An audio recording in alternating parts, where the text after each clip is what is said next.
Entonces ahora viene Eduardo Llerenas y Mary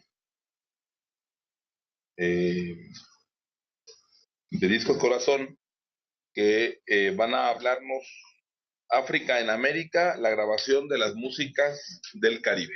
Sí, nada más asistente técnica y no soy muy buena.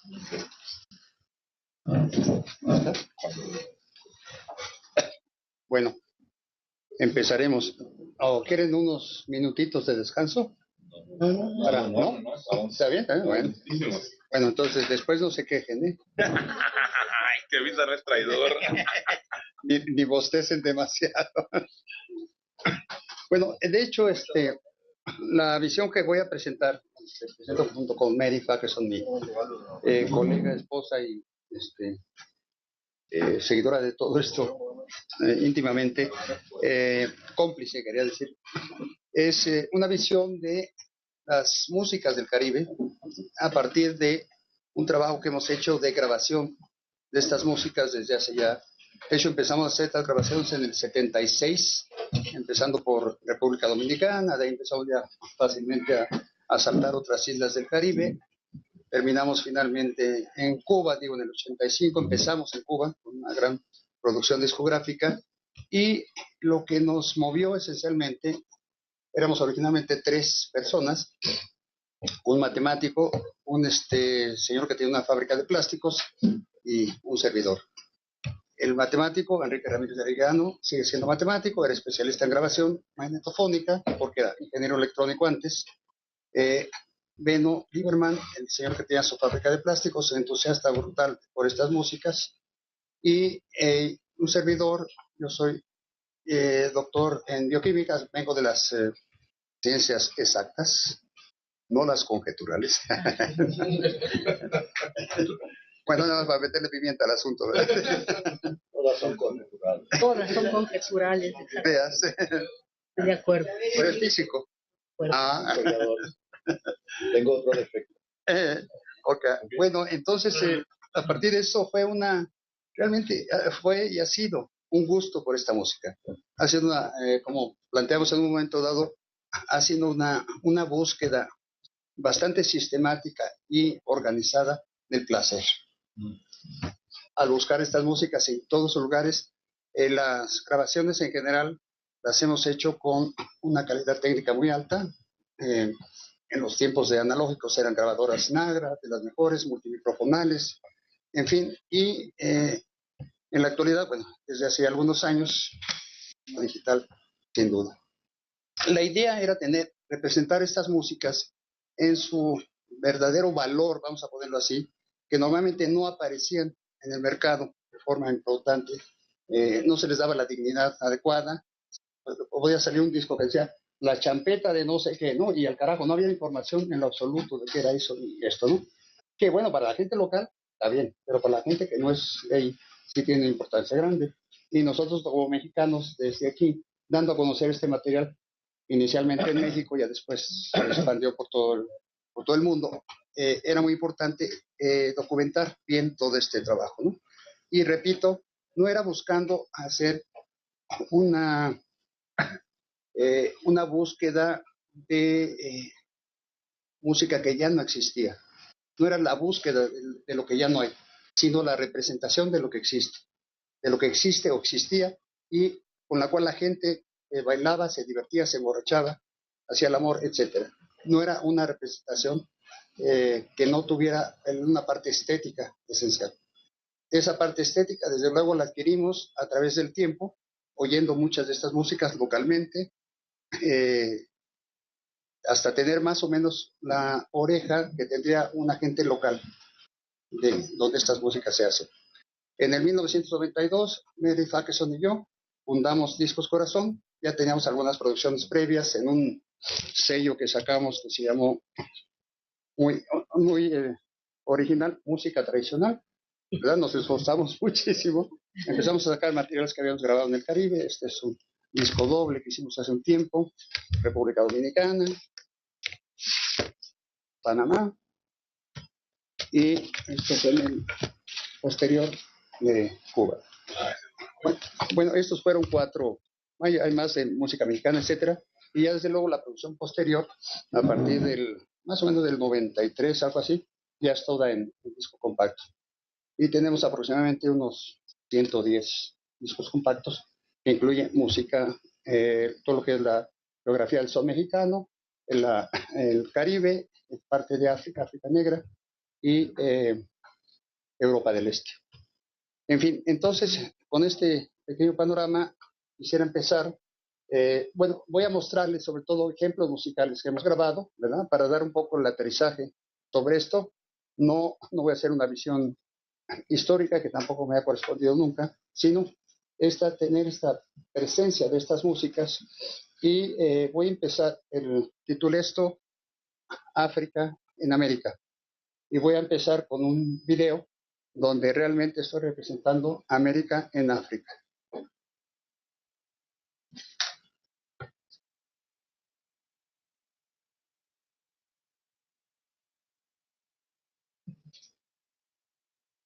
Es una grabación que hicimos en el 2002.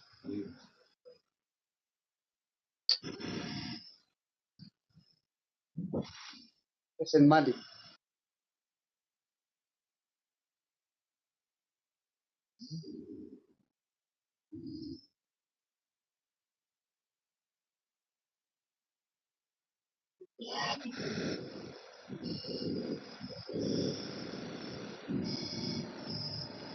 Es el cantante principal de un griot, Casimari Diabaté.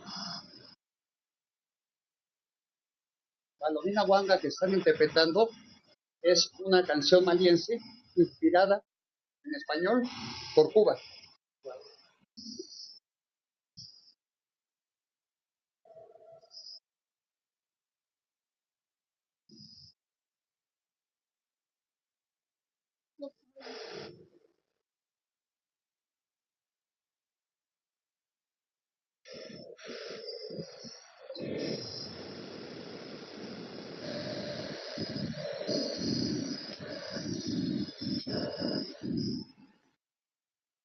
Él estudió en Cuba. Un colado. Imagínate un blanco ahí. Era un blanco perfecto.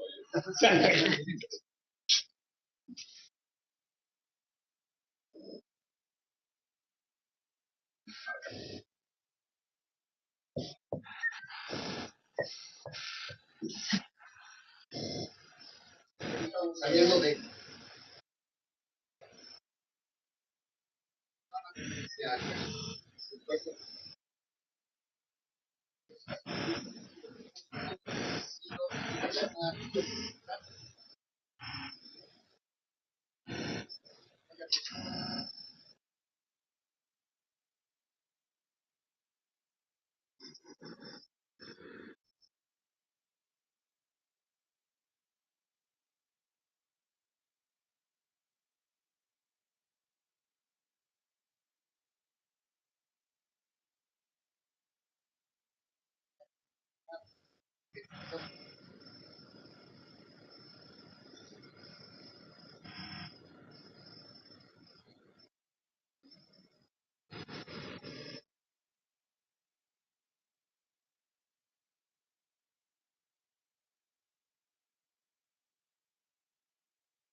Sí.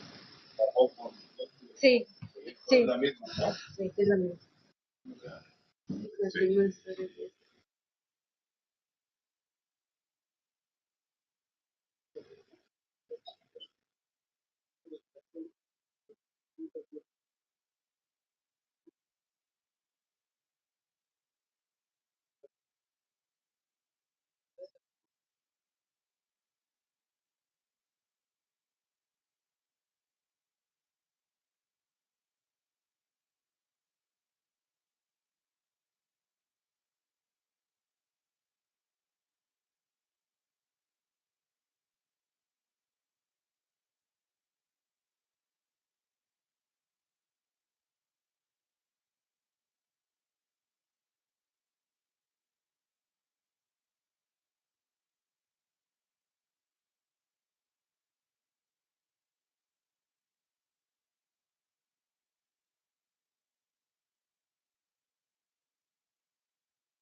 Bueno, eso representa un poco, bueno, aún bastante la forma de trabajar que hemos tenido, ¿no?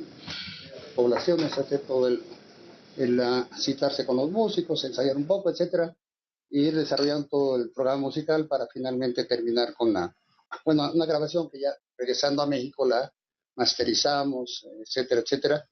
Eh, en este caso el disco se llamó, no lo traje por desgracia, se llamó Casi Casi, y estuvo nominado al Grammy de 2004. Tuvo muy buena aceptación. Bueno, aquí quisiera yo mencionar la visión que hemos tenido en todo este trabajo con relación a la música del Caribe. Esencialmente es lo que encontramos en general, es todo el polo, que sería la presencia europea más fuerte, y del otro lado la presencia africana más fuerte, ¿no? Y todo, entonces las músicas que encontramos no digo esencialmente en todo el Caribe, pero la gran mayoría de los países del Caribe, es todo un abanico donde se define el sincretismo, precisamente, ¿verdad? De los dos polos originarios de la civilización no caribeña, y también lo que es la parte eh, de la costa del Atlántico, desde Belice hasta Panamá. Entonces, este abanico, que defino así, nos muestra, digamos, las partes más negras africanas conservadas en la cultura del Caribe. Están representadas principalmente por lo que es la música de las religiones reformadas en el Caribe, las religiones también llamadas neoafricanas, que mantienen todos los elementos más fuertes. Prácticamente no hay sincretismo, sino entre ellas. Ahí sí hay un sincretismo fuerte, porque eran diferentes visiones, diferentes culturas que llegaron, reformaron toda esta música. Y tenemos todo lo que es, por ejemplo, en el caso de Cuba, lo que es la presencia de las músicas de los diferentes rezos de la santería. La santería, hay otras religiones en Cuba, no solo la santería de la parte negra. Y, por ejemplo, en Haití, pues tenemos el vudú. Entonces, esa es la parte, el extremo donde está la mayor presencia africana, y de ahí hay derivados también, como en el caso de que van alejándose, ¿verdad?, de la parte africana, ya toman elementos más occidentales, y en este caso, regresando al caso de Cuba, por ejemplo, tenemos lo que sería la rumba, los elementos de la rumba, en sus tres formas diferentes, etcétera, donde hay la presencia otra vez, básicamente, de tambor y canto, exclusivamente, pero la función de los tambores cambia. En el caso de las religiones, el tambor bajo, el grave, es el que lleva los floreos rítmicos, es el que al que siguen los otros dos tambores, en general son tres tambores, perdón.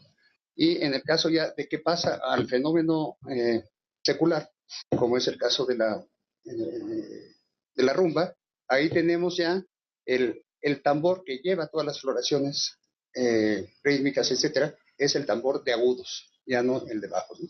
Hay un cambio ahí muy importante y evidente, y este es el que tiene que ver en el caso de la rumba, por ejemplo, en el baile, es el que compite con el bailador, se hace una variedad ahí entre uno y otro, uno reta al tambor, el tambor lo reta al bailarín y se establece toda una coreografía muy elaborada, por cierto. El Vamos. quinto, ¿no? El quinto. Sí. El quinto. El quinto. Vamos a escuchar un poco de... Sería el tambor batalla. En el caso de la santería son los tres tambores, ¿sí? El ocóncolo y ya el tótere. ¿Perdón? El batá es el que lleva el ritmo, la de santería. Los tres son batá. Los tres son batá, por... Los son estos en forma de reloj, tambores en forma de reloj, que se tocan así, se ponen las piernas y lo tocan así. Los tres son.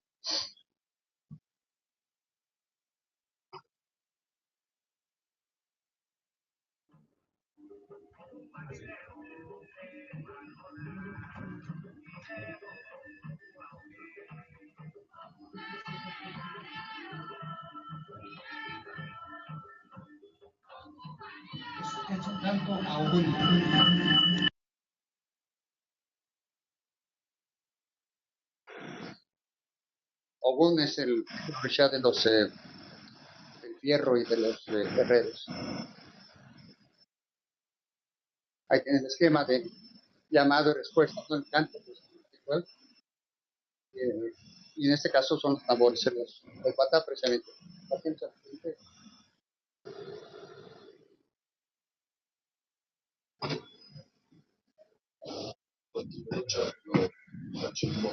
¿Cómo? Uh-huh.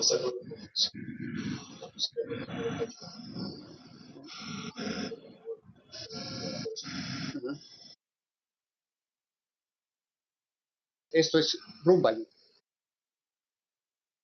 en una de las variantes que es el yambú.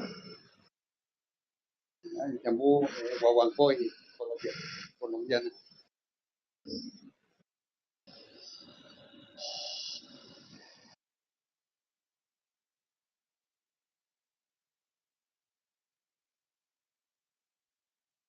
Aquí tenemos ahora un guaguancó con un grupo que se llama Los Muñequitos de Matanzas. Óyelos de nuevo. Son fantásticos. Por ustedes. Todo lo que está presentando. Diferentes.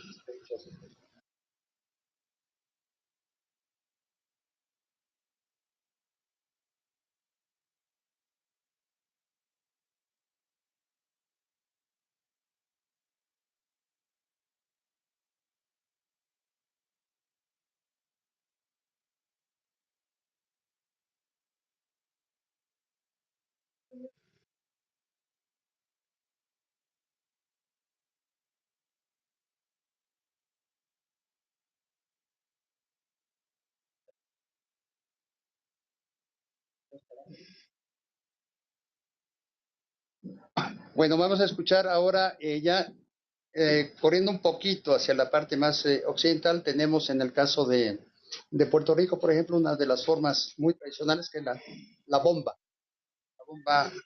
puertorriqueña.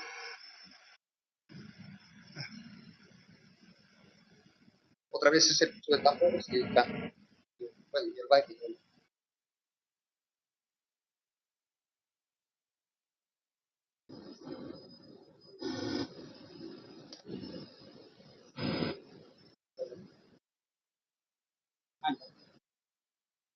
Gran parte de ese material está aquí de uso que hicimos hace en el 92, creo, que son 3 compactos, folleto, y se llama African American Musical País.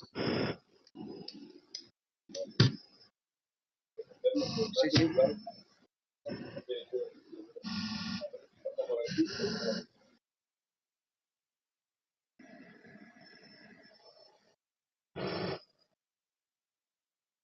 Saltamos de nuevo a Cuba, a un género famosísimo también, poco conocido, el changüí, de la región de Guantánamo. Es como primo hermano del son, tenemos que ver que en muchos años atrás.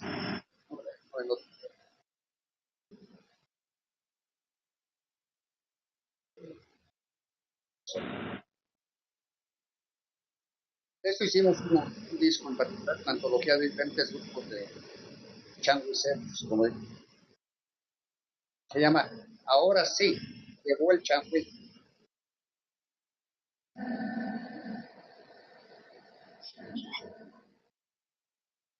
Este es el Chito Latampe, famoso tercero de Guantánamo. Ya murió, por desgracia.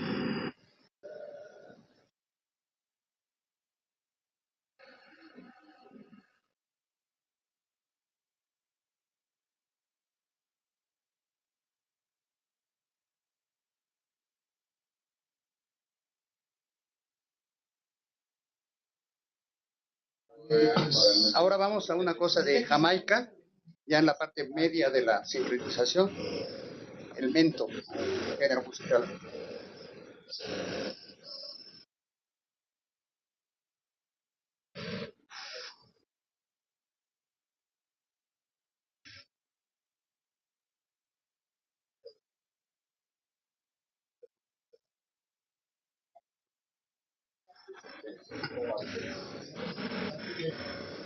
Bueno, sí, más bien Herbert la ponte más. Claro, Eso es de Hayden Boys, parte de Tequitos. Ahorita de San Andrés de Colombia, esa es la música. Sí, Se hace sí. ahí tiene el festival de la zona. Pues que yo conocía que Sí. La música.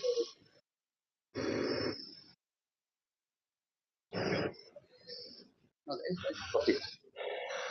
Middle Green. Basta.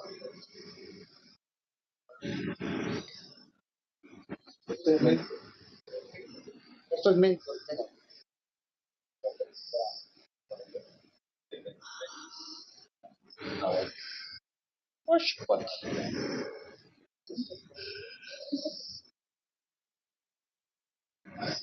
Ahora vamos a ver, dice, con el punta rock.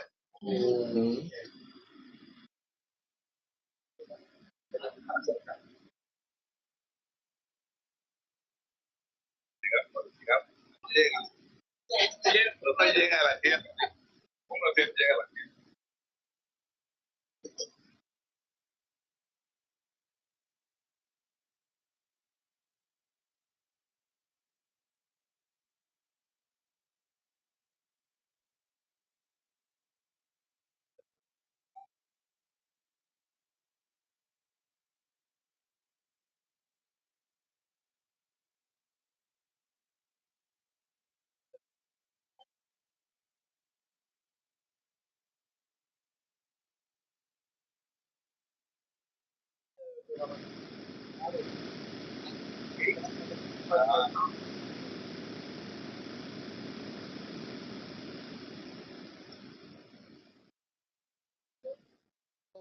Ajá, Pero con una banda de tambores de acero de Antigua.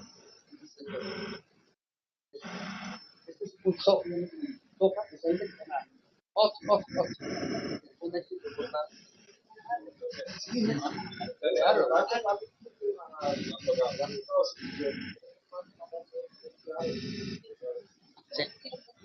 Sí. Eran los dos, Arrow y Sparrow.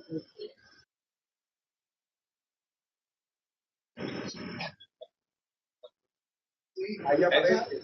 Ahí aparece.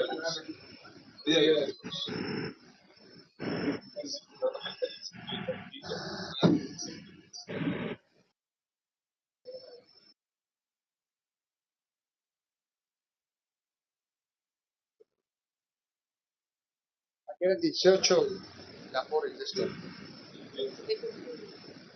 Sí, bueno, ya. Sí. Recortados. Latinadores. A mí sí, no hable fuerte, digo, eso está muy bien, pero sí que nosotros. Es música de carnaval y las orquestas están formadas por diferentes campos de estudio, pero como es una música que se ha desarrollado bastante, entonces tiene un gran afinado muy bastante. El afinador es esencial de una orquesta de estas. Se puede tardar días, medio día, antes de que empiece la orquesta.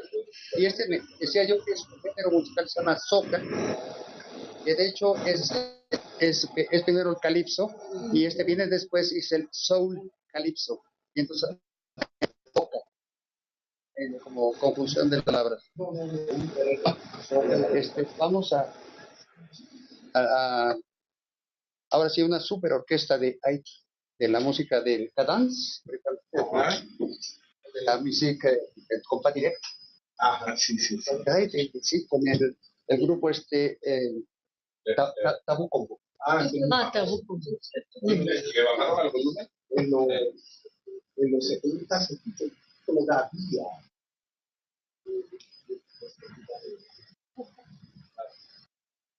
No tiene que ver con el cambio de guitarra, que la mexicana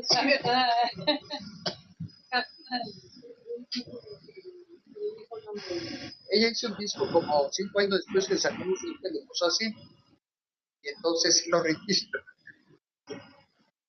Yo hablé con ella, le iba a demandar, pero serio.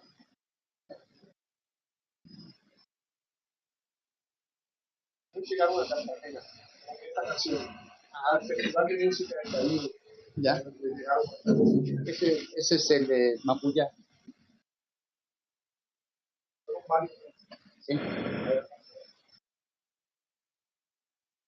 Acá nosotros trajimos a un festival de en Quintana Roo, bueno, cuando era el gran festival, el festival de cultura que está de literatura actual.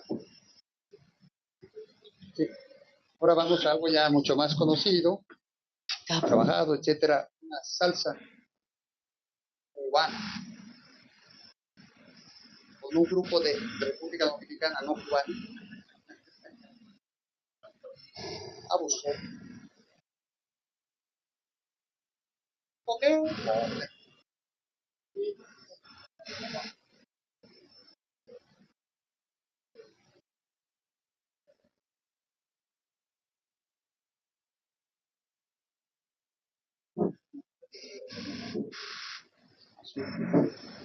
Sweet Little Baby, ¿no? Sacó provecho de mi abuso. Maldita traicionera.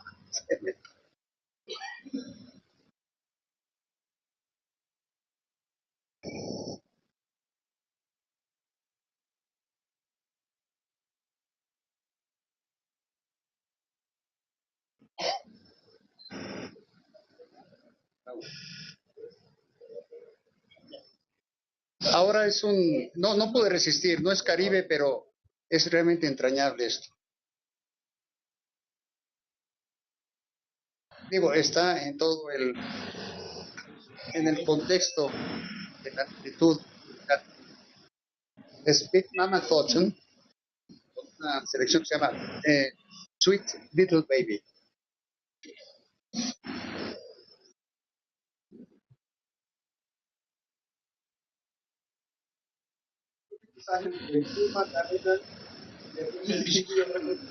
Conecta ahí.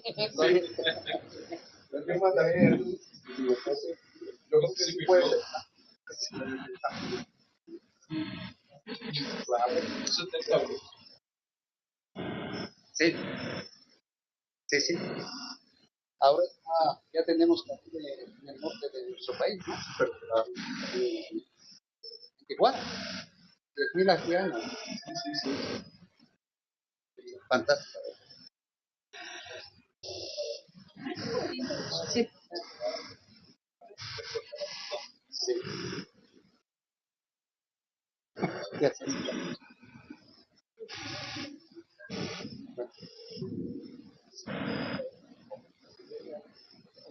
Chan, chan, no lo pongo. No, no.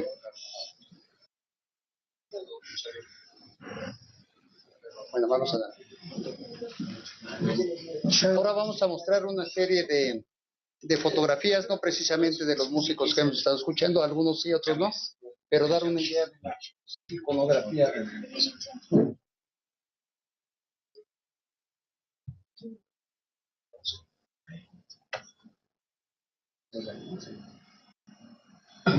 Esto es, bueno, esto lo vimos ya parte en el video.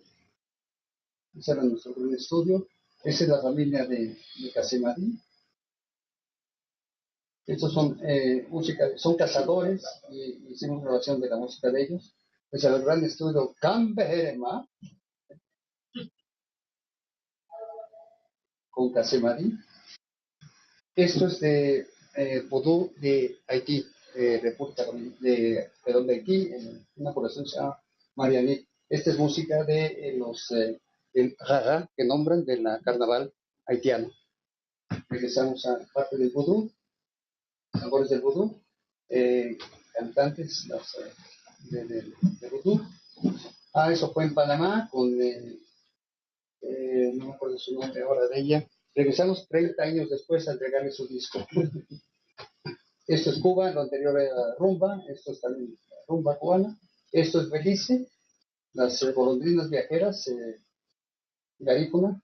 Esto es Enrique, el colega matemático que les mencionaba. Esto sigue siendo Belice, aquí ya tenemos incorporados elementos maya. Esto sigue siendo Haití, el grupo de Merengue, sigue siendo Haití. Esto es Juanita Ríos, una excelente cantante de décima de Panamá. Esto es lo del dúo cubano de Santiago de Cuba y regresamos aquí.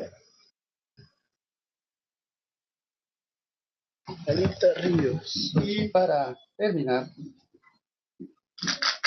tenemos otro pequeño video donde queremos mostrar, bueno, lo que podríamos llamar la actualidad de esto en lo que es la riqueza precisamente de la música cubana, música caribeña en particular cubana, que tú preguntabas, tiene me preguntaba aquí José Abreu, de si era verdad que la música cubana era tan famosa en el mundo, que ha sido tan famosa.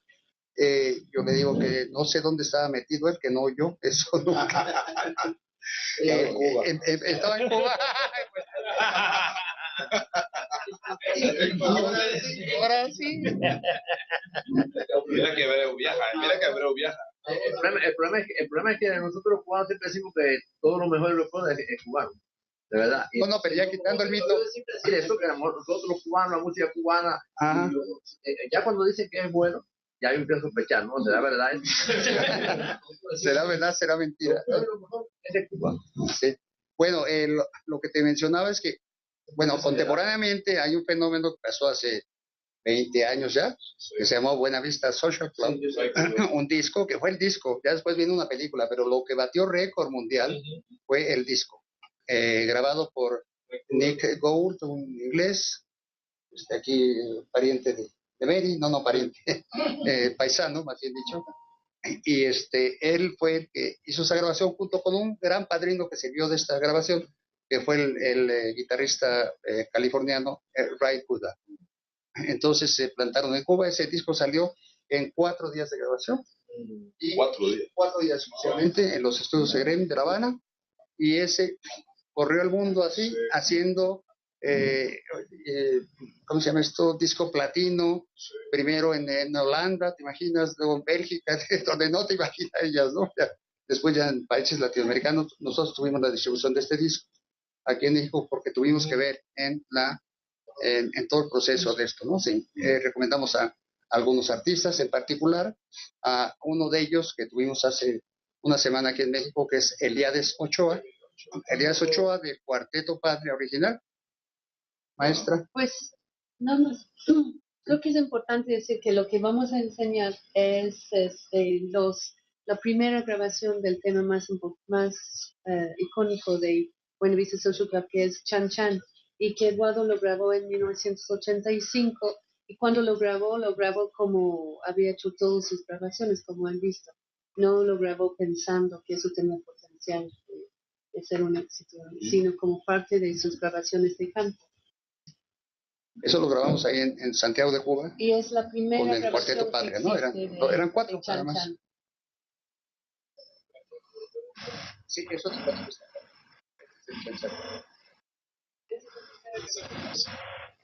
Sí, claro. Él fue el Él es el compositor de Chan Chan. Ahí está el Cuarteto Patria.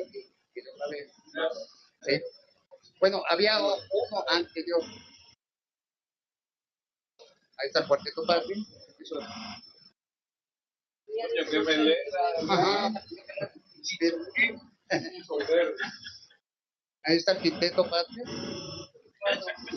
El campo británico está en esa foto ahí, Eduardo.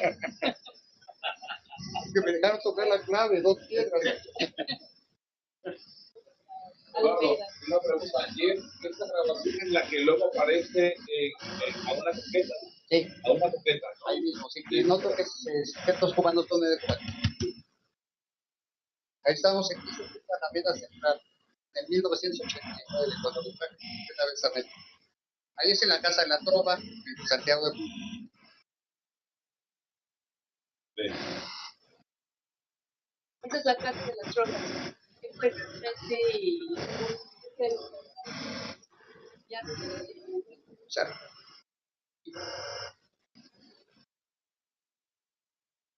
eso fue la noche que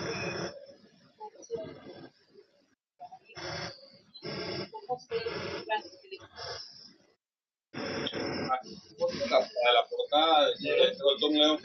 Claro, claro. correcto. ¿Esa es tuya? Tú sabes cuántas parrandas no me aventé con ese repertorio sin disco. Parrandas, tiene parrandas.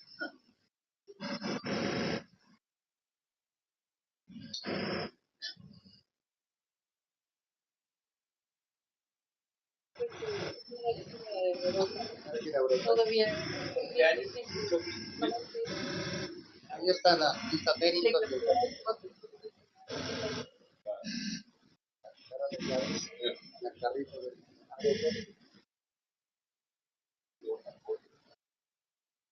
Ahí está el Harvey de Cole.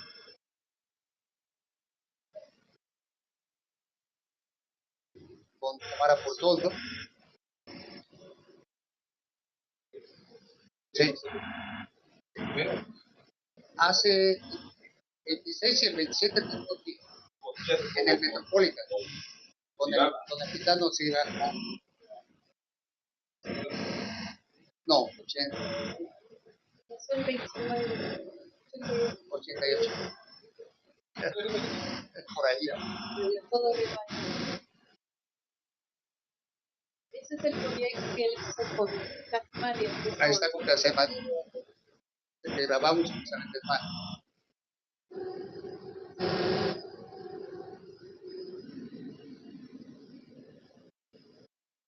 Lo trajimos el año el 15. Salón Los Ángeles.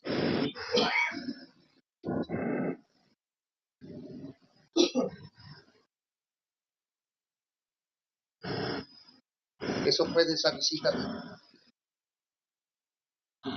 Hicimos propaganda por muchos lugares, el barrio del piso. Ahí estamos en el Salón Los Ángeles.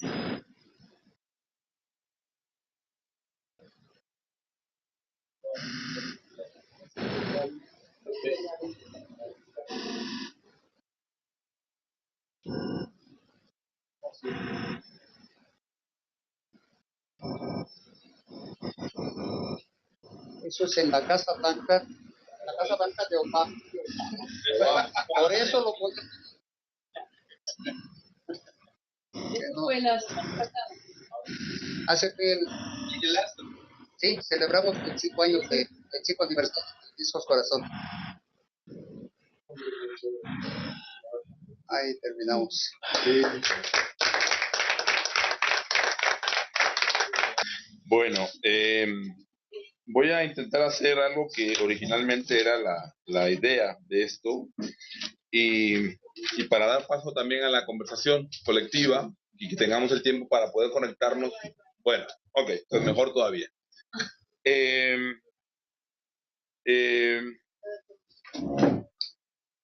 por lo menos desde el ámbito de la historiografía, en la medida en que después de la década del 60 empezaron a aparecer unas nuevas fuentes para el estudio de la cultura popular, que fueron llamados libros de bolsillo, y empezó a aparecer la llamada Biblioteca Azul.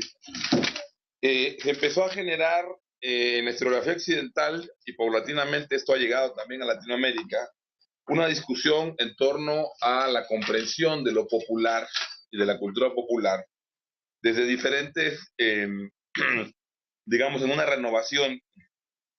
Esto ha planteado, yo diría, 4 o 5 temas que quiero mencionar y para ir hilvanando lo que hemos escuchado. El primero es la atención a objetos culturales, y el fonograma es un objeto cultural al que ahora empezamos recién a prestarle atención. La otra cuestión, ya lo adelantaba, lo ha comentado en otro momento Ricardo, ayer también Yadiel hablaba y se ha comentado aquí, sobre los procesos de recepción, ¿sí? No solo de los objetos, sino de los discursos. Por otro lado, ha aparecido como un tema, digamos, de la investigación social, los distintos soportes materiales de la comunicación a través del tiempo, ¿sí? Desde las tecnologías de lo escrito, con la aparición de la imprenta, ¿sí? Hasta lo que podríamos hablar ahora como los formatos digitales MP3 y por supuesto la internet, etcétera. Y junto con eso, la circulación de los propios objetos culturales y de las propias tecnologías de la comunicación a través del tiempo. Yo diría que estos 4 temas se han abierto más o menos a la reflexión, no solo histórica, sino diría de la investigación social. Por ejemplo, me acordaba de ese trabajo ahora también que a mí me gustó mucho en su momento, de Apaduray, sobre la circulación de las reliquias. No sé si lo recuerdan, son antropólogas. Las ponencias que hemos escuchado empiezan a plantearnos varias cuestiones.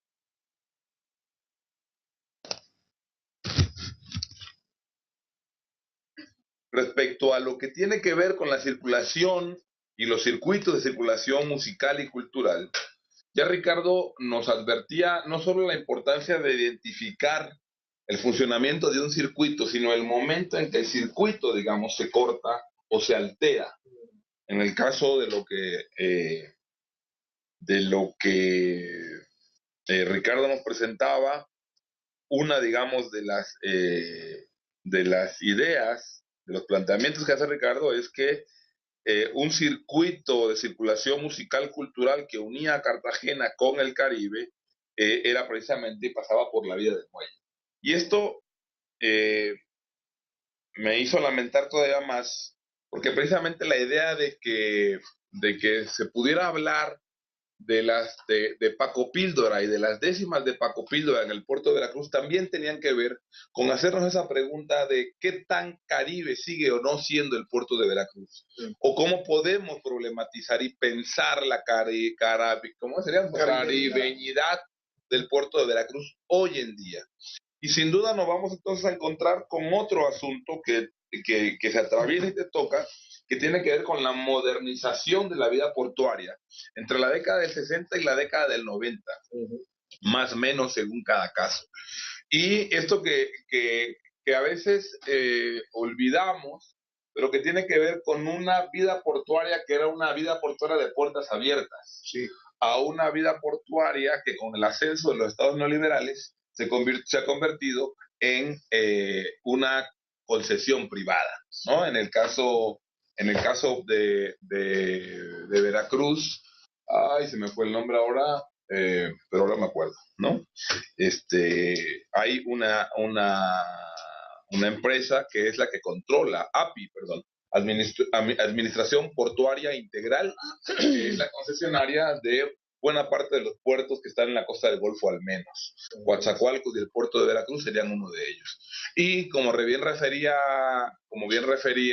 Ricardo, esa vida portuaria que era de puertos abiertos fue una vida portuaria que se empezó a privatizar. ¿Sí? Y ese intercambio que había y toda esa mitología respecto, por ejemplo, del puerto de Veracruz y de los carnavales, e incluso todavía de los últimos barcos que en la década del 60 hacían el recorrido al Caribe, particularmente todavía La Habana, se acaba precisamente en la década del 60. Entonces, ahí hay un tema, yo creo que es muy importante que podríamos plantear, discutir sobre el funcionamiento de circuitos de circulación cultural, musical, ¿sí? Pero un poco eh, pensar también no solamente cómo, cuándo funciona ese circuito, sino en el momento en que deja de hacerlo y por qué deja de hacerlo. Y esto me lo preguntaba yo y es alguna pregunta que le quisiera lanzar a Eduardo, porque uno de pronto pudiera pensar que el tránsito del fonograma al disco compacto fue en automático y la impresión que tengo es que no. Entonces que me gustaría como escuchar su percepción desde justamente desde la visión, digamos, de alguien que se han dedicado a poner estos productos, objetos culturales también en el mercado, ¿no? Uh-huh. O sea, cómo se dio esa transición entre fonograma y disco compacto, y sin duda ha transformado. Y la otra cuestión que salía en un tema que a mí me ha interesado, que es, y así le he llamado a un ensayo que recién terminé, cuando las músicas tradicionales se convirtieron en world music. Mientras hacía el trabajo, me daba cuenta que la internet, y particularmente después de la década del 2000, realmente el escenario cambió muy rápida y muy dramáticamente, ¿no? Es decir,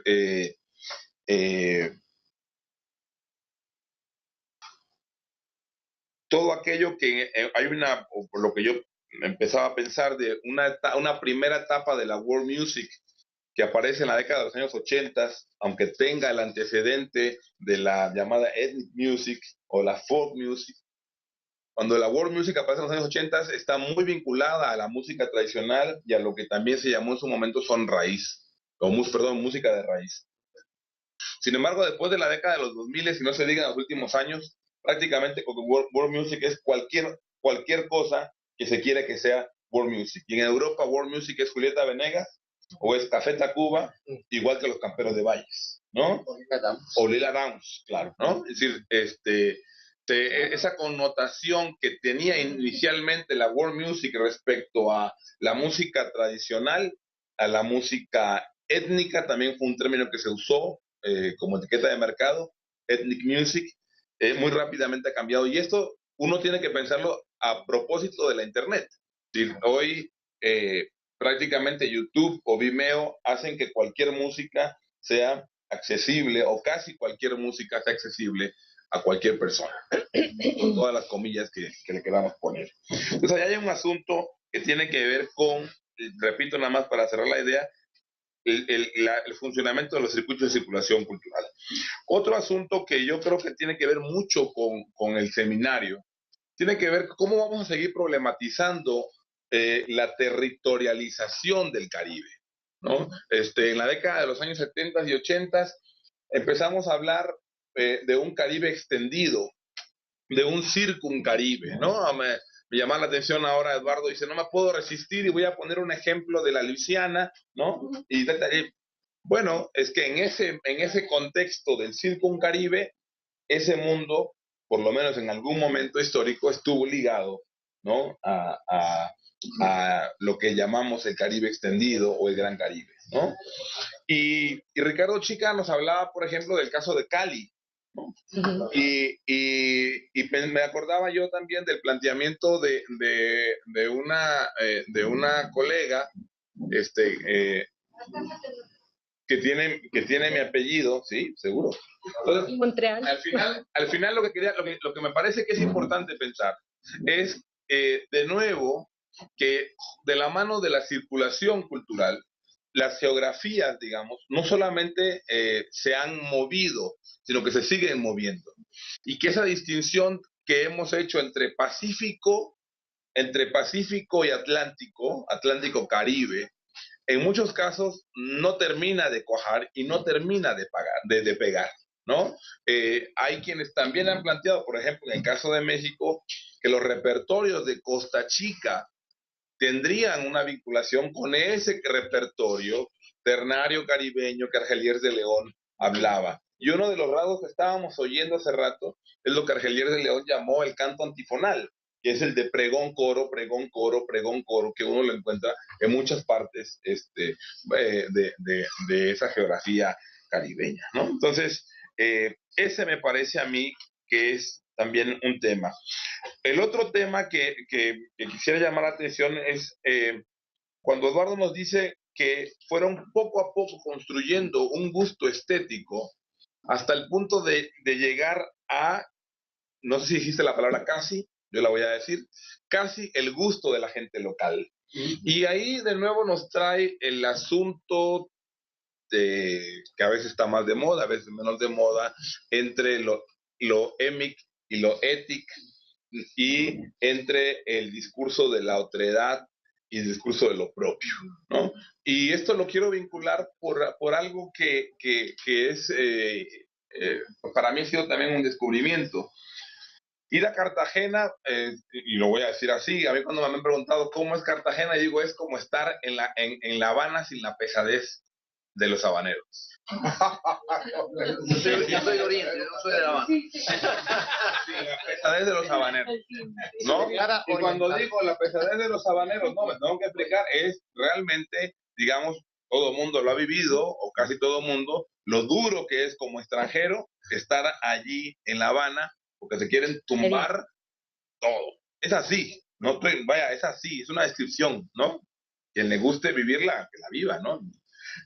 Es decir, lo sorprendente es, y al punto al que iba, es cuando estás ahí y escuchas gente como Ricardo, que llama la atención que es Cartagena un espacio que no se vive como caribeño, o que de pronto dejó de pensarse como caribeño a partir justamente de lo que nos ha explicado. Sí. ¿No? Sí, bueno, hay que matizarlo un poco, okay, pero sí tiene que ver. Lo has planteado. Sí, eso no, sí, me lo puede negar. Sí, sí, okay. lo planteé, sí. Y sin embargo, la pregunta que yo lanzaba sobre la caribeñidad de Veracruz, que uno puede tener varias dudas sobre ese tema, cuando Ricardo llega a Veracruz, por ejemplo, Ricardo empieza a ver cosas que le son netamente caribeñas y que oírlo. ¿A qué voy? Es justamente esas percepciones que tenemos desde lo propio y lo ajeno y las realidades que construimos a partir de ese lugar. De allí que siga pareciendo necesario dar cuenta y elucidar lo que constituye de inicio el punto ciego de cualquier discurso, que es el lugar desde donde cada quien fabrica su discurso, ¿no? Sí. En la medida en que eso tiene un impacto con lo que... Y por último,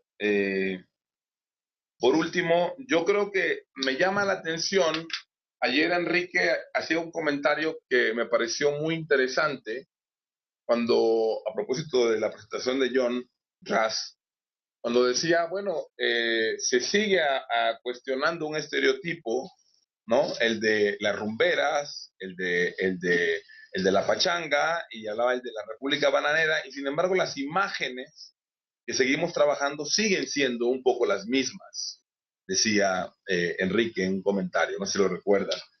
Y me quedo preguntando, y tiene esto quizá que ver con lo que vamos a comentar en la tarde, ¿hasta qué punto ese discurso en el que desde las élites del poder político en la segunda mitad del siglo XX se ha visto a los negros y a los indios como fenómenos de atraso, también han servido para que las poblaciones, en este caso afrodescendientes, afrocolombianas, afromexicanas, encuentren un cobijo para tampoco asumir sus responsabilidades en los procesos históricos? Y cuando digo los afros también me refiero a los indios, ¿no? O a los indígenas, pues, perdón, me ganan los términos que uso en el siglo XVIII. Es decir, ¿en qué sentido, cómo construimos una noción del Caribe y va por estos ejemplos los ejemplos que hoy nos han mostrado son ejemplos de un Caribe negro, ¿sí? Aunque en una imagen ya nos advirtieron, ¿verdad? Que por ahí está, en el caso de Belice, Gomaya, que era lo que Odil ayer también nos mostraba, sí, ¿no? Y por otro lado también el trabajo de Eduardo nos muestra que ahí donde uno piensa que el estereotipo de la música caribeña como una música como la misma, pues realmente uno empieza a ver que es un abanico muy amplio que recién empezamos a conocer. En fin, yo quería dejar esos temas ahí, pero sí es una cosa que me interesa mucho este último tema, Ricardo, porque me pregunto, y aunque tengo también respuestas para eso, ¿en qué medida también esas políticas de exclusión hacia los sectores populares, que coincidentemente con la población de origen africano y con la población indígena o mestizo indígena, también han servido como para consolidar una victimización y una renuncia a asumir la agencia histórica? Y esto lo digo, por ejemplo, que ha sido uno de los temas que he discutido, y con esto termino, sobre los procesos con los afromexicanos en este país. Cuando tú ves que siguen asistiendo a los eventos en la condición de acarreados, sí, donde lo llevan 10, 12 horas a viajar, donde no les dan de comer, ¿sí? En condiciones verdaderamente deplorables, y uno se pregunta, ¿cuál es tu responsabilidad en ese proceso?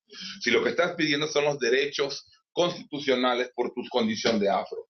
Y yo creo que ahí me parece a mí que tenemos que darle un poco la vuelta a eso, sí, porque mientras no asumamos nuestra agencia histórica, la de todos los actores sociales, ¿no? Quitándole este sesgo étnico, racializado, etcétera, este Caribe que tenemos, entonces sí, será un Caribe de estampas, un Caribe de turismo y un Caribe donde al final también saca uno provecho de la condición de exótico, sí, ¿no? Que representan. Sí. Bueno, quería poner eso, calentar un poco el gallinero. Igual yo tengo unas preguntas un poco. Ya, ¿tú podrías moderar? O yo, no, porque yo como yo ya intervine, ya me descalifiqué como moderador. Un inmoderado. Sí, no, está. A ver, entonces, Ricardo, Odil. Abreu. David Turral. Quiero hablar de la música. Póngale en la fila de una vez. El negro pulido. ¿Hay más ahorita? Un momento. Tenemos esta palabra, la comida. Y Laura. Bueno, sí. Bueno, lo que quiero hacer son unos comentarios y unas preguntas muy cortas al maestro Llerena. En primera instancia, bueno, decir que la salsa africana, con que arranca el video que nos presentó, el primer video que nos presentó, lo aprovecho para decir que la salsa africana tiene una gran ascendencia en Cartagena, en los barrios de Cartagena. Se escuchan mucho los grupos de distintos países africanos que hacen salsa y todas sus variantes, ¿no? Decir eso por una parte. Por otra parte, preguntarle por la importancia del banjo en el Caribe. Casi siempre todo el mundo piensa que el banjo es un elemento de la música folclórica de los Estados Unidos, ¿verdad? De la música country.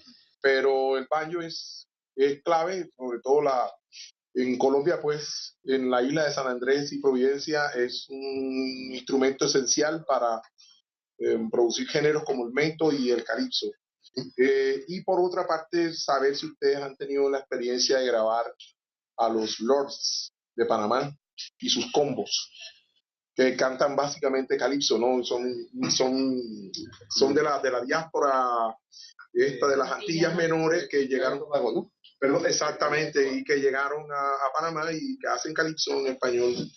Son los Lords que tuvieron una gran ascendencia en Cartagena también en los años 70 y los 80. Primero las preguntas Sí, y luego las respuestas. Ya con eso termino. Se me van a olvidar ya para cuando. Apúntala, Armando, por favor. No seas así. No seas así. No pongan el desorden. Entonces, Estamos tan mañosos nosotros, ¿eh? Sí. No te digo. Pues ante todo, pues mil gracias, fue fantástica esta mañana. Bueno, ayer, disculpe que no pude quedar, porque tenía muchas preguntas también, y voy a aprovechar para meter un poco mi cuchara ahí. Retomando un poco, agarrando la provocación aquí de Álvaro, pues lógico, ¿no? Lógico. Y sobre todo a partir de esa reflexión que iniciamos ayer acerca de los estereotipos. Y ahí regreso, ya no tanto a nivel de música, que ya saben soy bastante ignorante, pero en cuanto a las letras de varias de las músicas, cosa que Ricardo tú mencionaste en la mañana, me parece bien importante. Como en un primer momento, si entendí bien, pues las letras eran letras de la vida cotidiana y entre ellas, pues el racismo, la lucha, etcétera. Y hoy en día esta música pérrea que dices, que muchos y muchas nos pone muy incómodas, para no decir más. Y a muchos otros les parece muy chistoso y muy bonito. Entonces yo me pregunto, esos estereotipos sexualizados, racializados, sexistas, racistas, ¿quiénes los están manejando? ¿Y quiénes los están divulgando, difundiendo? ¿Y quiénes aceptan con mucho gusto ese tipo de estereotipos racistas y sexistas? Entonces, retomo un poco la discusión de ayer, ¿no? Sobre los estereotipos desde abajo que nos gustan y que poco a poco estamos, y que pueden ser un instrumento de lucha, de resistencia, de, ¿cómo se llama?, de mantener la marginalidad, para decir, sí, somos marginales, y chingue su madre, y así somos, bla, bla, bla, con el detalle de que no somos solos, también hay algunas mujeres por ahí que no les gusta demasiado, etcétera, ¿no? Entonces, quisiera un poco ahondar en esto y retomar un poco eso de que el estereotipo, la marginalidad, y como poblaciones, en este caso afro, pero también indígena, pero ya que estamos más sobre lo afro, discriminada, marginalizada, ha luchado y ha resistido y sigue haciéndolo desde hace muchas formas, ¿no? La literatura, la música, la política, etcétera, y también desde ¿cómo se llama?, la reivindicación de la inclusión y de la normalización y de la integración, que son palabras malas en muchos lugares, pero aquí así es, por eso me dio pena no quedarme ayer, no pude, porque MSC luchó por su integración como pinche francés normal, común y corriente, y la departamentalización, que fue su gran obra, es una normalización espantosa. Y él al mismo tiempo estaba luchando con los argelianos por la lucha anticolonial y a la vez luchando por la departamentalización en las Antillas. Y ahí vengo a lo otro de la territorialización, que es caribeño, no es caribeño. Pacífico colombiano, compañero, no es caribeño. Y no es porque hay bulla que es Caribe. O sea, hay bulla pacífica, que no es bulla Caribe. Entonces, y puede ser Caribe y no a la vez. O sea, Tumaco es y no es, Cali es y no es, las dos cosas, ¿no? Pero es fascinante, me encantó la mañana. Gracias. Gracias. Bueno, es una pequeña intervención sobre lo siguiente. Yo me he encontrado en el estudio que he hecho para la guerra en Cuba, específicamente, varios documentos y testimonios sobre la música popular, esta música entre los insurrectos. Pero lo interesante en todas las guerras, ¿no? Lo interesante, incluso testimonio de un oficial español que cayó prisionero, quedó libre, pero lo dejaron vivo, y este hombre después escribió su memoria. Pero lo interesante de esto es que estas personas se robaban los instrumentos de música de los poblados que atacaban. Pero eran personas que estaban, como yo contaba ayer, que estaban pasando un hambre terrible. Y entonces, es decir, seleccionar entre un jamón, una pierna de jamón o una botella de vino, no sé, cosas, y un instrumento de música, había que gustar la música, ¿no? Ahora, incluso en una descripción muy cómica, habían 3 mujeres y como 200 hombres, y una orquesta tocando, y las 3 mujeres tuvieron que bailar como 200 mambisas, ¿no? Era una cosa, y una mujer muy fea, decía, ese testimonio. Incluso de Céspedes es interesante que él habla de que había hay un baile, está un baile, y el baile hay negros, hay blancos, pero pasa los negros parece que los negros y los mulatos que habían eran gente que eran campesinos libres. Entonces él comenta que lejos estaban los libertos, los antiguos esclavos. Así que parece que la música más pegada a los africanos estaban allá, no estaban acá con esto que aquí había blanco y negro, ¿no? Pero el problema ese, ¿no? Que esto era más cubano, quizás una música popular, más cubana que había. Incluso en la revolución, cómo se utilizó también, estaba pensando en esto, ahora que es razón ahora, ¿no? Por ejemplo, algún día los cubanos a veces pensamos, pero mucho. Ahora, ¿qué pasa? Ese es un jodedor. No, ahora ya me sentí la confianza. Porque es un café. Almiro Cordero, tú tienes un gusanito chiquitico en el corazón, pero tú ya has crecido cantidad. Cuenta Emilio aquí, que yo rezo para Cuba, Pedrito. Ahora, ¿qué pasa? No quiero problemas. ¿Qué pasa? Con la revolución, estos problemas ideológicos, ¿no? Fue una batalla, porque prácticamente fue una guerra ideológica de promover la población.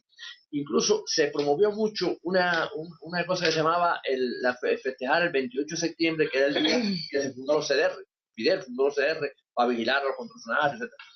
Entonces se hacía una caldosa, lo llamaba caldosa, una sopa, que es un poco, se parece a la famosa olla común que hacían los alemanes cuando el ejército alemán ante la Segunda Guerra Mundial. A mí te parece a un ajiaco. Sí, era un ajiaco, ¿no? Pero no me venga con los alemanes aquí, carajo. Pero la concepción, es decir, la concepción de unir al barrio. Una potpourri. Unir al barrio en torno a una comida común que también era una especie de unidad ideológica, ¿no? Todos estaban de acuerdo con esto. Los alemanes ya esto lo han utilizado con la olla común del ejército. Ahora, pero lo interesante es que eso se creó hasta una canción que se llamaba creo que era la caldosa de Kiki Marín, que se tocaba mucho. Eso se creó. E incluso, yo estoy recordando ahora me viene a la mente, estoy pensando que, por ejemplo, sacó el ritmo el Mozambique de Peyo Afrocán en la década del 60. Ahora yo estoy pensando, no es que yo tenga elementos sobre esto, pero es que eso realmente, ese ritmo se crea en un momento que hay una gran ofensiva contra el imperio portugués en África. Ya hay 400 cubanos en Guinea-Bissau, hay como 500 cubanos en lo que es el Congo francés, mandando tropas hacia Angola. Se estaban entrenando mozambicanos en Cuba. Claro, eso era secreto. No, eso no era una cosa secreta, no era todavía la guerra en Angola.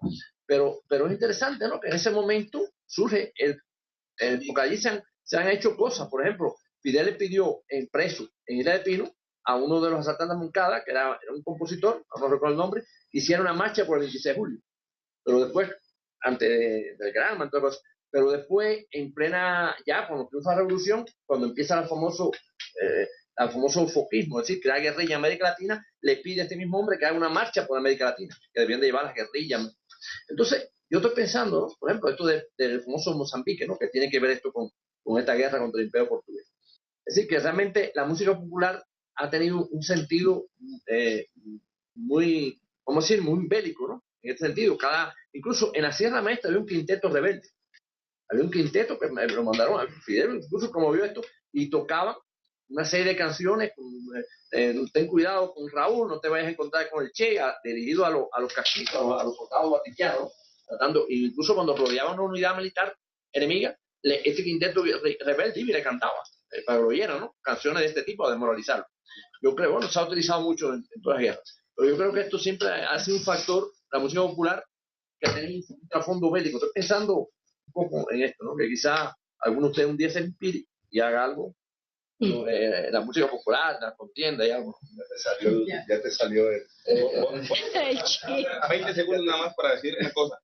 En una de las piezas que grabó el disco Corazón, Alias Ochoa, en el Caimán, dice, se usaron muchas claves en la guerra de independencia, que servían de confidencia, fíjense, de estos lugares. Si llegaba un guajiro a colgar el machete, sabía bien del enemigo. Entonces le preguntaban, ¿el caimán? ¿Dónde está el caimán? El caimán está en el paso y no me dejó hablar. Esto está grabado por ellos en tu corazón con el día de Ochoa. Perdón. Se llama Caimana, ¿eh? Hoy. Gracias, Laura. Bueno, me da mucho gusto estar aquí por distintas razones, ya luego platicaremos de eso. Tomo, así como dice Odil, tomo la provocación de Álvaro y pienso que esta sesión de hoy, de todo el día, podría haberse puesto un solo título, ¿no? El de discurso sobre la raza y la identidad, y le añadiría la del espacio, porque me parece que toda la discusión que ha habido hoy en la mañana tiene que ver con cómo construimos una mirada sobre un cierto espacio, sobre cómo hay en esos espacios unas expresiones identitarias, ¿no? Y cómo desde mí, de lo que percibo, de lo que escucho ahora, hay una mirada de alguna manera racializada sobre esas propias expresiones, ¿no? Pues estamos oyendo lo negro, lo africano, ¿no? Lo caribeño, y todo eso acaba estando racializado. Me lleva un poco a la discusión que espero que tengamos en la tarde, ¿no? Sobre cómo vamos construyendo una realidad. Álvaro lo proponía ahorita, y es así como como él mismo dice, para soltar un buscapiés para empezar a discutir a lo largo del día. Decir, bueno, tengo la percepción, a mí me interesa un poco, de lo que voy a hablar en la tarde tiene que ver con cómo desde el conocimiento especializado de los académicos se van construyendo estas realidades, estos procesos identitarios, pero me parece que eso no está desligado justamente de esta otra creación de interpretaciones, que es la de construir este emblema identitario que es la música, ¿no? Es un artefacto identitario por antonomasia, que no solo la esgrimen los portadores, como se dice ahora, de este patrimonio, sino la industria cultural y los académicos, los historiadores, los antropólogos, etcétera. Entonces ahí me preocupa un poquito que discutimos, o sea, o presentamos nuestros trabajos sin cuestionarnos algunas nociones, ¿no? Eso mismo que comentaba Odil ahorita, sobre qué es caribeño y qué no es caribeño. Yo he oído muchas veces decir en Ecuador que Guayaquil es Caribe, porque Guayaquil es una ciudad salsera. Claro, Guayaquil no es Caribe, es uno de los puertos principales del Pacífico en América, ¿no? Es pacífico a todo lo que da, pero la circulación económica, histórica de Guayaquil, la circulación comercial, la circulación de las élites políticas entre Panamá y Guayaquil, hacen que circule la salsa, una salsa pacificada, no caribeñizada, no sé, ¿no? Pero, o sea, sí pensar un poco en estas relaciones. Me gusta mucho lo que dice ahora el colega Abreu, porque nos asienta también cómo la industria cultural a veces pierde de perspectiva los vínculos políticos de estos fenómenos que están después en la cultura popular, ¿no? Efectivamente, a lo mejor América está en África no solamente porque ahí hay un vínculo de la sangre, sino porque hay un interés político que hace que circulen capitales culturales, capitales económicos y otro tipo de capitales, ¿no? Entonces me parece que todo eso está un poco en juego ahí. Luego la otra provocación, si quieres, la discutimos en la tarde, la renuncia de la agencia, ¿no? De la agencia histórica de los sujetos. A lo mejor voy a hablar un poquito sobre eso en la tarde, lo podemos platicar un poco más, ¿no? Sí, pero sí pensar en que hay veces que estas personas o estos grupos, estas colectividades han sido excluidas, apartadas, etcétera, y preguntarnos más bien hasta qué punto la agencia es una cosa que tomamos en la mano y la explotamos o no, a gusto y conciencia y voluntad, pues arbitrio, o hay posibilidades, ¿no? Márgenes de posibilidad para usar esa agencia. Entonces, solo hay, nada más. Bueno, la verdad también qué sesión tan interesante esta, sobre todo por la metodología que en ambos casos se ha mostrado, ¿no? O sea, el relato de personas que llevaron géneros, que llegaron con un disco por primera vez y detonaron una corriente una corriente de opinión cultural, etc. Que yo creo que sigue pendiente o sigue planeando más que pendiente en el ambiente esta visión de la agencia, cómo se dan los procesos y son estructurales. Yo tenía la pregunta para Ricardo, ¿qué es exactamente el picotero? porque el picó era un aparato, digamos, de la modernización en las Antillas, que estaba en la casa, era un tocadiscos. Ese fue el primer nombre genérico del picó en ciertas partes. Pero ¿qué pasa en el ambiente picotero? Porque si uno lo ve hoy en los medios urbanos, en la función que tienen de mezcla, el de sincretismo, los DJs que están con un picó en efecto, pero ¿qué se hace en el ambiente picotero? Es, por lo que tú decías, estos picoteros tenían la capacidad de piratear música, poner música, vender música y ambientes de diversión pública. Si tú pudieras ampliar un poco más eso, también tenía la pregunta, bueno, se me hace tristísimo que en efecto, como se decía, el Caribe hoy sea una suerte, digamos, de violencia genital para muchos, de relaciones de subordinación genital entre hombres, que tú citabas la época donde incluso la música popular, no es que fuera necesariamente trova, hablaba de problemas sociales, Mala Maña de Rubén Blades y toda esa época. ¿Qué piensan ustedes de algo como eso y también lo que está pasando con la nostalgia? Tú decías en Barranquilla, en Cartagena, Yo también. hay una nostalgia, la gente realmente, bueno, también cuando viene aquí a México, el que sea King Crimson o Charly García, uno le pide la que escuchó en su juventud, no le pide otra cosa, ¿no? No se inclina en la generalidad a buscar la última producción, pero creo que sí hay una corriente nostálgica en muchas naciones, en los jóvenes argentinos buscando el tango, en los jóvenes dominicanos queriendo oír merengues de la época de Trujillo, ¿no? ¿Qué piensan de eso? Eso es una pregunta que me disculpan que la haga así, tan fuerte, con tanta pretensión. Bueno, pues ya aquí Juan ya me ganó con eso del picoteo, pero yo creo que el picoteo más grande de México está aquí en Tepito. Está aquí en Tepito. No es la changa. Sí, eso. No, la changa no solo. Hay muchos. Sonidos, los sonidos. Ahí yo vengo de Tustepec, Oaxaca, que es parte de esa gran nación jarocha que hay, por la identidad que le da el río Papaloapa. Y esos problemas que tiene Cartagena, lo tiene Tustepec, lo tiene creo que la mayoría de los pueblos de México.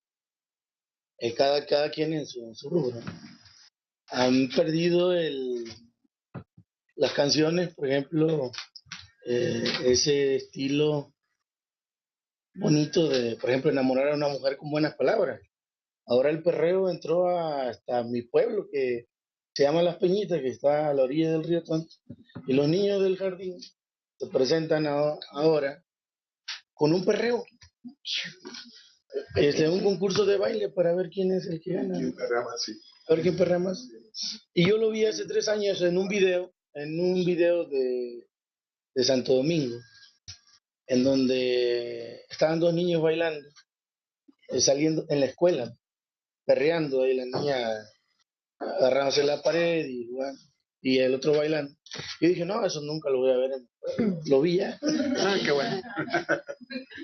Entonces, los famosos picoteros que aquí en Tustepec llegan, vienen a comprar discos de otros países a Tepito. Y Tepito distribuye a todo el país. Ahí llegaron llegaron mucha música de muchas partes. Pero hace rato cuando yo escuchaba aquí a Ricardo decir que Shakira y Carlos Vive. Carlos Vive Yo nunca tuve la percepción esa de verlos así como estilizados, ¿no? Pero él ahora ya me lo aclaró y qué bueno. El vallenato colombiano, que se toca mucho en Monterrey. Han ido allá y todo, y están haciendo cursos, y es increíble. Bueno, ahí nada más vean, vamos a tener que incluir a Monterrey en el Caribe. Sí. Dentro de poco, ¿no? Que ya iba a decir eso. ¿Por qué? Porque la música ha llevado a África a muchos lados. De ahí se formó el Caribe. La gente llegó al Caribe de África y también de Colombia fueron a África, a Inglaterra, a agarrar cosas para llevarlas al Caribe. Y ahí entonces en Oaxaca, el son jarocho, que es el que un servidor aprendió. Yo hago décimas, verso, cuarteto, quinteto, etc. Y me he dado cuenta que siempre esos famosos picoteros tienen mucho poder económico para llegar ahí. Y la verdad aquí en esta parte donde Eduardo Llerenas está acá, estos hombres han hecho algo que para la música tradicional, que los picoteros, decía el difunto argentino que mataron en Guatemala, no recuerdo su nombre, Facundo Cabral, que si los malos supieran el negocio que es ser bueno, le iba a ir muy bien, ¿no? Entonces a esos picoteros ahora habría que traerlos a esta mesa para que regresaran la música a los pueblos del Caribe, a la música que ustedes han experimentado, ¿no? Y aquí la pregunta que ahora hago a Ricardo es si solo la música, porque el malambo colombiano hay música oral, sin instrumento. ¿Y qué tan Caribe es el malambo colombiano atlántico? Porque ahí hay unos amigos que los encontré en el internet, te voy a decir de dónde son. El malambo colombiano, sí. Malambo en el Atlántico. Ah, ahí, exactamente. A eso iba yo. Ya es el Atlántico. Sí. ¿Y qué tan caribeños es ese pueblo? Porque cantan casi igual que como cantamos en las fiestas. Por supuesto que sí. Sí, por supuesto. Yo una segunda ronda para que puedan contestar. Yo para una segunda ronda. Okay. Otra ronda. Para responder. Yo sí quiero ahora hacer la pregunta porque va un poco en la línea de lo que decía Gabriela, porque me llamó la atención el asunto del festival, ¿no? Y de lo que este festival convoca para volver a hacer Caribe, para volver a hacer Caribe a Cartagena, que siempre lo fue porque estaba en el circuito, pero el ponerse esa etiqueta y de recuperar esta idea del Caribe, creo que tiene mucho que ver con políticas estatales. Claro. En México también pasó lo mismo en Veracruz. Sí, señora. Los años, sí. Y entonces se recupera esta etiqueta que no corresponde en realidad con todo el país, que haya la Riviera Maya no la tienen como Caribe. Todo eso no está Es un buen ejemplo. ¿no? Está ahí, pero esta idea de que somos Caribe y este interés por el Caribe y que los académicos y no muestran a los negros al Caribe sí coincide curiosamente con esta caribeño mano negra, digamos, de México. Porque somos mayas. yo quería un poco como plantear eso y ver qué decían ustedes al respecto, ¿no? Pues entonces abrimos presentaciones para luego otra. ¿En orden de participación o? Sí. Bueno, Eduardo quiere. Es que como yo primero es que como yo pregunté primero, él me va a responder. Eso. Los últimos eran los primeros. Qué mañosos. Claro. Bueno, mencionabas tú lo de la salsa africana. Sí, de hecho, el fenómeno de eso se llamó rumba africana originalmente. Por ahí de los años 30, los gringos empezaron a hacer discos de músicos cubanos, de otros músicos también, en particular de Cuba. Traían al Septeto Nacional, Septeto Barra, los metían en New York y ahí les grababan, etcétera. Y luego hacían los discos precisamente para la venta a los propios cubanos. ¿verdad? Era mercado cerrado eso. Pero en un momento dado, pues tenían sobrantes, ¿no? Muchísimos sobrantes, se pasaron en la producción. Entonces dijeron, pues vamos a mandarlos por ahí, por el mundo. Y entonces en ese momento, en Japón, China, etcétera, llegaron esos discos, pero en particular a la costa occidental de África. Y ahí es donde empieza el gran recuento de la música caribeña en África. Porque entonces dijeron, la identificación fue inmediata. Ah, ese soy yo, allá. ¿Verdad? Una cosa hablando de identidad, es una cosa de identidad absoluta, ¿no? Ese soy yo haciendo eso. Entonces empezaron a pescar todos estos ritmos, pero se llamó rumba cubana. ¿Por qué? Porque los discos que vinieron los gringos decían rumba o rumba cubana, que iban rumba. Y no eran rumba, eran son cubano. Pero como son, es hijo en inglés, no le podían poner Cuban son, el hijo de quién. Entonces conoció el fenómeno de rumba y empezó a invadir, de tal manera que, por ejemplo, en Mali, no se diga, después de las independencias de muchas de estas ex colonias africanas, empezó la recuperación de una música, y entonces ya votaron el foxtrot, todas las músicas de salón de baile europea que tenían, decían, vamos a hacer nuestra propia cultura. Y curiosamente, esa cultura era otra vez una imposición cubana sobre ellos, impuesta. Empezaron a desarrollar la orquesta Baobab, por ejemplo, de Senegal, que la hemos traído a México como en dos ocasiones.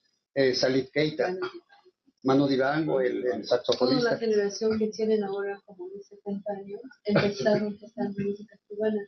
En parte porque cuando tenían la elección entre el foxtrot y el son cubano, reconociendo en lo que es la música cubana. Entonces, y el siguiente paso fue inventar una versión más urbana de los ritmos tradicionales de los pueblos. Se vino un rechazo, incluso en un momento dado, de decir, bueno, espérate, esto es cubano también, ¿no? Y lo maliense, ¿qué? ¿No? Entonces ahí se retomó esa parte, pero ya con una nueva tendencia, una nueva caracterización, estructura musical, bueno, es la que ha estado desarrollando continuamente, ¿no? Pero entonces viene desde entonces eso, ¿no? Los banjos, los banjos, pues está el famoso ngoñi, de las orquestas precisamente de Mali, de la mandinga, de los grupos mandinga, que es este instrumento también, la tapa es de cuero, nada más que es alargadito, no es redondo, y se ha investigado todo eso, se piensa que es el antecedente precisamente del banjo. Ahora, el banjo también aparece en otras regiones en México, por ejemplo, en la Mixteca. Hay bandas, orquestas en la Mixteca, indígenas mixtecos, que no tienen nada que ver con el Caribe, y que utilizan el instrumento. Bueno, se puede pensar que a alguno le gustó y lo llevó para allá, en fin, pero hay esas partes, ¿no? Y le dicen pancho en algunos lugares, Eduardo. En algunos lugares en Oaxaca le dicen pancho. En vez de banjo. En lugar de banjo, pancho. En Oaxaca, en Etla, por ejemplo. Sí. Y, bueno, los lords de Panamá no los hemos grabado, pero sí sabemos mucho de todo esto.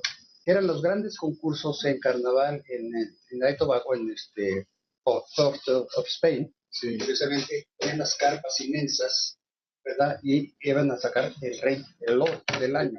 Sí. ¿Cómo se llamaban aquellos nombres? ¿Te acuerdas de algunos de los ganadores de estos? Estaba Lord Byron. Lord Byron. Sí, podía estos nombres fantásticos, ¿no? Lord Byron. Lord Dragón. Sí, con canciones que siempre eran muy politizadas y con concursos para ver cuál tenía más relevancia, parecían. Sí, porque realmente la música popular ha tenido una parte importantemente política como defensa de las clases bajas contra el opresor, ¿no? Digo, los mismos sones, jarochos, huastecos, hay por ahí una cantidad de coplas donde se puede encontrar esto, y ese siempre ha sido una forma normal, diría yo, ¿no? Común, no hay ninguna novedad, bueno, tiempos de guerra tal vez otro asunto, ¿no? Pero eso, y para terminar, quisiera mencionar que esto de este proceso, esta parte que mencionaba del proceso identitario y lo que está imponiendo, digamos, tú mencionabas el neocolonialismo, etcétera, a mí me da la tentación, no viniendo, no siendo de la parte de las investigadores de humanidades, ¿no? Viniendo allá de la otra parte de la ciencia, o sea, no estar dentro de esto, que tal vez haya una exageración, no porque no jodan el liberalismo en otros países, pero en el sentido de que se ve la visión académica, pero tal vez está ignorando ¿cómo se llama? La realpolitik, la real consecuencia de las culturas, y las culturas populares son muy dinámicas, cambian así, ¿no? Digo, ahorita, ay, que los picoteros y no sé qué, no sé cuánto. La cultura popular cambia muchísimo, ¿no? No va a cambiar a lo que queremos, ¿verdad? O si no, digamos al famoso, todo tiempo pasado fue mejor, ¿verdad? Bueno, caemos ¿verdad? En un conservaturismo de ese tipo, ¿no?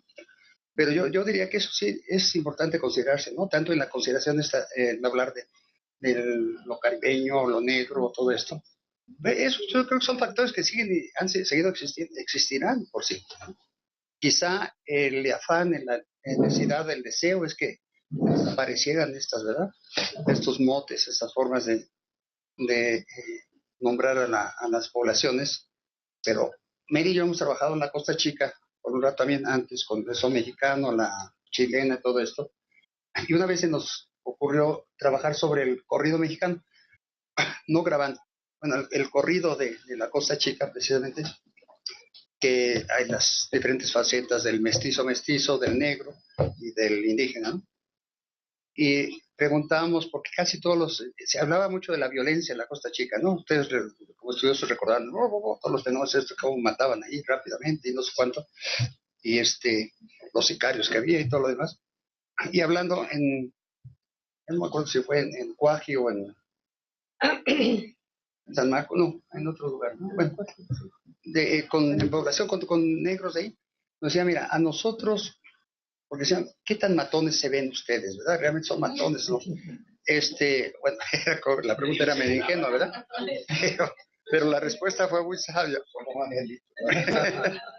No, lo que dijeron es, mira, en tanto, en general nos jode mucho por negros el carajo, ¿no? El mestizo es el que más nos jode, y la vez nosotros jodemos al indio, ¿verdad? Porque es la cadena esta.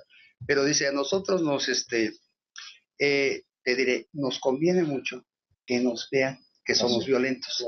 Así los mantenemos en la raya, ¿no? Que no se metan para acá. Eso me pareció un términos, pero sensacionales, mucho más elaborados que el carajo, ¿no? A final de cuentas, ¿no? En fin, yo creo que eso sí es un tema que a nosotros nos interesa mucho de la negritud y todo eso, bueno, no cabe duda, ¿no? Pero esa parte yo creo que sí, bueno, como yo estoy fuera de la academia de ustedes, sí la he vivido, la he sentido y viendo las necesidades de darle variante. Bueno, quiero hacer una pequeña interpelación otra vez con el tema de los lords y de los combos. Trinidad y Tobago en efecto es un elemento importante a tener en cuenta ahí. Y con respecto a Panamá hay que tener en cuenta a Bocas del Toro. Hay como que sí, hay como que una conexión ahí muy fuerte, igual el elemento común es el calipso. Pero también hay que tener en cuenta que en estos combos de calipso que cantan los lores, un elemento importante es que reemplazan el banjo por el waikiki, la guitarrita esta de Hawái. Y es el ukelele. Y ese elemento, y fíjate que integrar ese elemento implicó que varios combos y lords fueran contratados por hoteles en Hawái y cantaran calipso allá en Hawái. El Caribe que hay las fronteras hawaianas. Hawái, de las fronteras hawaianas. No, por el canal de Panamá. Sí. Última, el Caribe sigue siendo balcanizado.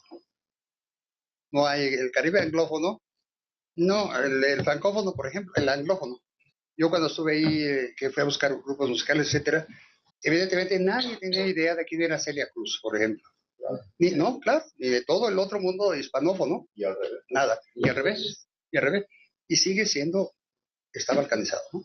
Bueno, para viajar a República Dominicana yo tenía que ir a Miami, y de Miami a allá. no había la posibilidad ni por acá ni por ningún lado, ¿no?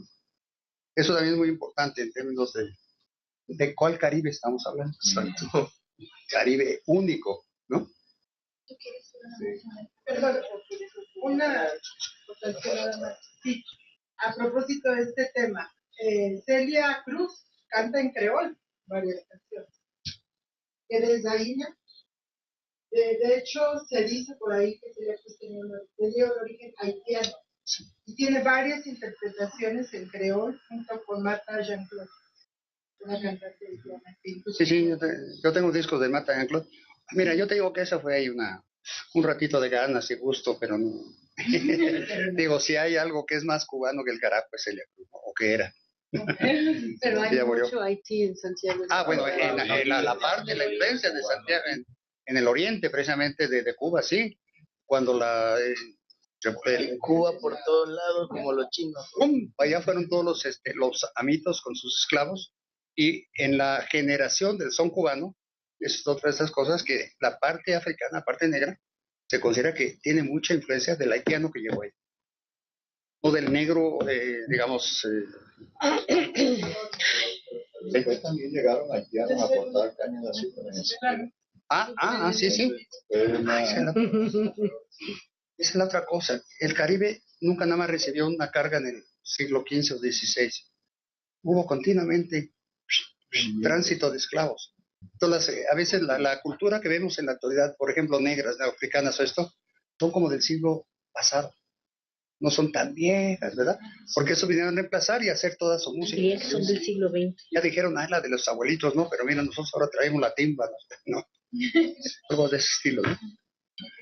Bueno, va a contestar Ricardo. Pero son interpelaciones a...